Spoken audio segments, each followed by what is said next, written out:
Hello, you guys. Welcome to the Ranting Shop. I am Melissa. Today we'll be discussing Ready to Love season 4, episode 2.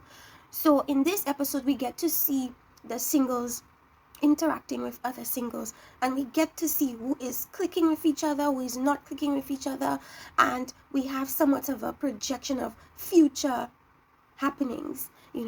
It might not necessarily be a projection of future happenings, considering you might be interested in one person in the beginning, but as the time goes by, your interest changes to someone else, and that is what's gonna cause a lot of drama in this show. Another thing that will cause drama is, when women are interested in a man and they say to themselves, or they make the decision that I'm your friend, we're cool, but I have something with this man that I want to explore. If there's no great communication there, that causes drama because the woman feels betrayed. So I think that's gonna happen here. So we're gonna get into it later when I discuss the future episodes and what might happen there. So first we discuss Kiara and AJ. So the reason why I'm starting with Kiara and AJ is because we know that Kiara and AJ have a history. They did go on a couple of dates together, and we found out that it didn't end well because according to Kiara, AJ did not pay the bill. Now, I'm not sure if she went to the bathroom to see whether he would pay, like almost as a test, or if she genuinely wanted to go to the bathroom, but she said when she came back, the bill, everything was untouched. And it turns out that instead of him telling her the truth, that really and truly he wasn't able to pay because his card was declined, he lied. Well, I wouldn't say he lied. He covered up his financial inefficiencies with her, blaming her and saying that it was because she needed to change her views on her traditional views and so on, when it had nothing to do with her and everything to do with him. So that's very problematic. It makes me feel as if this man is not very upfront, he's not very genuine, he's not very truthful, and that might get him in trouble. So we're gonna see, and also not very honest, because of course maybe he's afraid or ashamed of something that he may or might have done that might affect somebody negatively. We're gonna be keeping a close eye on Mr. AJ. Everybody's talking about he's so attractive. I don't find him attractive. I don't know, I don't find him attractive at all. But anyways, I know he's tall, he's dark, but it's like, so what? I don't find him attractive. Anyways, the guys don't like Ida, you guys, and we all knew the guys wouldn't like Ida based on the previews, just based on her personality, just coming across, she's way too forward, way too blunt, she comes across very brash. I don't think guys are gonna be interested in Ida, or if they were interested, they're gonna lose interest very quickly because Ida is just too brash. And she doesn't have any couth. She doesn't have any, there's no femininity from her. She just seems very, like, strong, and I don't know.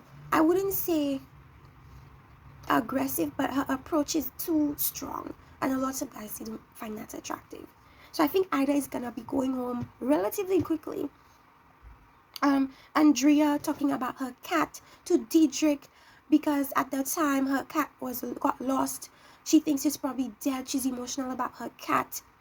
Dietrich doesn't find the conversation very interesting, doesn't find Andrea very interesting, and so Andrea seems very, not as, her personality is not as, she doesn't have a very vibrant personality. She seems very dull. She's maybe a bit boring. That might bore a few men. She is naturally beautiful, flawless skin. However, behind that, it seems like there's not much that captivates people, and Dietrich wasn't captivated. Then we have Amber.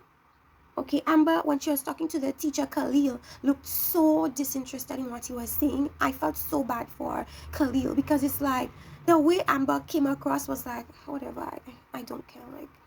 But she's trying to still engage with him, but you could see in her body language, the way her facial expressions, that she wasn't interested in Khalil at all, right? And Khalil kept saying that his biggest issue is mean girls. Now, in the interview that he had, of course, when people do interviews with just the camera and them, that's called POVs or POCs, I don't know. But when he did that interview, he was saying that he loves mean girls because, in my analysis, it seems like it's because they're very good in bed So he goes for them. And that just says a lot about Khalil and what he's looking for in a partner. Are you looking for what you're saying? You're looking for intelligence, attraction, and all these things? Or are you looking for somebody that's going to rock your world in the bedroom? What exactly is of greater priority to you? So anyways, we have Alexis, Fly, and Jason. They know each other because Jason is Alexis' son's basketball coach, and she's telling him that she's always been attracted to him.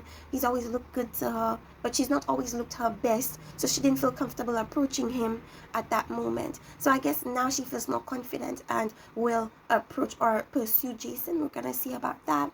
As I said, Alexis comes across as a little bit more like dominant, more like persistent, more she's the one that will pursue, and a lot of men don't like to be pursued. And also she told him way too much, like she divulged too much of her interest to him too early. That might throw him off, because guys like to chase, and they like to feel like they don't have you yet. So when you divulge your interest too early on, it leaves them disinterested. So we're gonna see how that relationship progresses, even though I don't think it's gonna progress into anything much, but we shall see.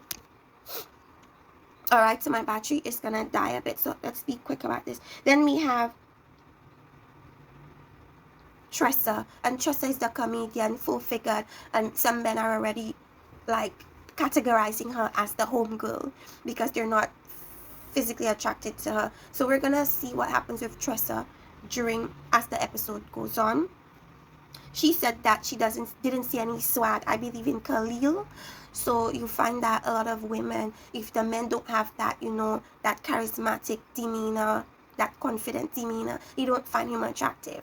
And for Tressa, she didn't find Khalil attractive for that reason. He came across, I guess, too geeky, too a bit boring, not very interesting, not very confident, And we're gonna see how that plays off towards the end of the episode. Then we have Kiara. I said she might be too bossy because somebody said they liked Christian, but he wasn't forward enough for them, wasn't confident enough. So she took it upon herself to call him to the table and express to her what the other girls said. And it's like, I mean, it's a good thing she did, I guess, helping out her friend and also helping out Christian. But it's kind of like making her seem very matronly, very teacher-like, and it's not attractive. I mean, not to me. Like, she's doing a lot, Christian is too laid back, as a lot of women said. They don't really find that attractive about, I guess, men. They don't like laid back men. They like men that are actively pursuing them. And Christian heard the feedback. He tried to do that, but at the end of the day, when something is not in you or in your nature to do, it's difficult for you to just start doing what people want, because that's not in your nature to do. Okay, Venetia and Joel, they have nice chemistry. We see from Venetia's body language that she's a bit shy, a bit reserved, very much, her body language is very much giving me self-preservation tease. Her body was away from Joel, and she was being very cute and very shy. And somebody made an interesting statement and said that although Venetia might be available or might want to seem available, her body language shuts people off because it kind of makes them feel like she's not interested in them. And we saw that with also when she was speaking to AJ and they were having the conversation, and it didn't flow at a point because I guess she's just not comfortable, around guys she finds attractive, or around guys that she's not comfortable with as yet, and so on. Stacy, I said, might seem too aggressive, but then at the end of the day, she's there to find love. And Alexis and Stacy, I'm not gonna just say Stacy, but when you come across or lay it on too thick, guys, they don't find that attractive. But she did it in a more feminine way, more subtle. She wasn't too bad with her expressions of interest in some of these men. Chrysanthia, I said, is funny. She has a nice personality. Most guys seemed interested in her because when the guys were talking to Uncle Tommy, a lot of them said that they were interested in Chrysanthemum. Unfortunately, we did not get to see too much of that play out. We didn't get to see her speak with too many men to see how they interact with her, or she interacted with them. Hopefully we see that in other episodes. Then we have Chris. Chris didn't get too much airtime. We're gonna see a lot of him though later on in the episodes, so we know that he doesn't get eliminated anytime soon. Ronald and his traditional values, when he was speaking to Andrea and he stated that he wanted his wife or woman to stay home and raise the children. And at the end of the day, when you're dealing with a career woman where for a lot of her life this has been her main thing, it's difficult to then come in and want her to change that and just automatically become this stay-at-home wife. So it's something you ease people into. It's something they ease themselves into. It's not something you drop on them and expect them to automatically change for you. So I hope Ronald, revisits his... I mean, you could have your traditional values, but when you're dealing with a woman where her career has been her life, it's difficult to come now and try to change that and make her the stay-at-home woman who has all of a sudden has no career. It's difficult, So we're gonna see how that goes. Liz and the part-time ordained minister, I think his name is David, had great chemistry. They have something in common. They were raised in the church. They are church people. They are choir people. So they bonded on that. I love to see the interactions with them both. And I would love to see that relationship progress. But we're gonna talk about my expectations moving forward of their relationship based on their previews. I think they might have some issues at some point. Then we have Troy, slimy. I said he reminds me of a creepy old man. Just ew. Kisses other women on their cheeks. He thinks it's nice. He thinks it's suave. He thinks it's cool, but it does not come across that way. It comes across as ew. It comes across as doing too much. It comes across as slimy. He kissed most of the women on their cheeks. I said that he's too touchy. I said he's an old creepy ass, and I don't think he sees what he's doing, but I hope he adjusts that, but I don't think he will. He thinks it's a thing, to be kissy. I'm not saying that you cannot do it. I'm just saying when he does it, it comes across very creepy-like. Anyways, let's go into the future episodes, and I will insert the pictures along with what I'm talking about. First, we have KG and Amber. They go on a date, and it goes well because they end up kissing. Okay, so we see KG and Amber multiple times. We're going to talk about the next time we see them later on. Then we have Dietrich and Stacy. Right, they share a hug, they share an embrace, so I'm thinking they're going on a date as well. Pretty soon they will be going on a date. I believe that they do have some good chemistry. We're gonna see how that progresses. Then Jason and Kiara, or was it David and Kiara? I'm gonna say it was Jason and Kiara. They were about to share a kiss, so they're going on a date as well. The date probably does go well. Very different from last season where people barely kissed. We're seeing a whole lot of kissing on this particular season. We see Andrea and the creepy Troy guy. He was about to, or kissing her on her cheek. She looked happy, maybe a little bit uncomfortable with that, but maybe it might go well. I'm not sure about Andrea. I don't think she's gonna be there too long. We have Jason and Liz, and I see a lot of Jason in the previews with different women. Jason is about to share a kiss with Liz, and we saw on this episode that Liz already has like a little bit of a relationship with David, a little bit of chemistry. Venetia and Joel, and Venetia is hugging Joel enthusiastically. We already know they have a connection from the beginning, when Joel showed his interest in her and she was so shy, but you could tell she was also interested in him. We're gonna see how that progresses. It doesn't feel as if, just based on the previews, that it's gonna all be smooth sailing. At some point you're gonna have some type of misunderstanding because of Joel, and I think he is showing interest in another female and maybe not being completely straightforward with Venetia. We're gonna see that. We have Jason and Chrysanthemum. I believe it's Jason and Chrysanthemum. And we're also going to see, I think, Dietrich and Chrysanthemum as well share a date. I'm not sure. Then we have Joel and Venetia.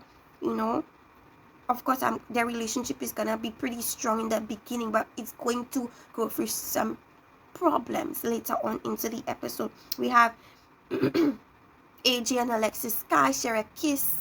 She seems very interested in him, enjoyed the kiss, maybe had a lot of chemistry in that kiss. We're gonna see. AJ is very popular among the women. He's tall, he's dark, they find him attractive, so there might be some issues with AJ moving forward. We have AJ and Kiara, who has had history, so of course it's very natural and easy to go into something, because they have that background already. David and Liz are gonna be going on a date, but we knew that because they have such strong chemistry in this episode that it would naturally translate into a date. I spoke about Chrysanthemum and Dietrich. We're gonna see how that goes along. You know, the first time I saw Dietrich in the Meet the Singles episode, I didn't find him attractive. I was like, this guy's weird. But then in this episode, he appears a little more attractive. We have Troy and Amber. You know, they're gonna go on a date. And anyways, we're gonna see how that progresses. I think that somebody's gonna find themselves in trouble for being just spreading themselves too thin amongst the women. You know, then we have Vernisha confronting Joel about his interest in her, his loyalty to them and their relationship. You know, because I think what happens is possibly he goes on a date with Kyra or someone, and then his interest starts to change into someone else.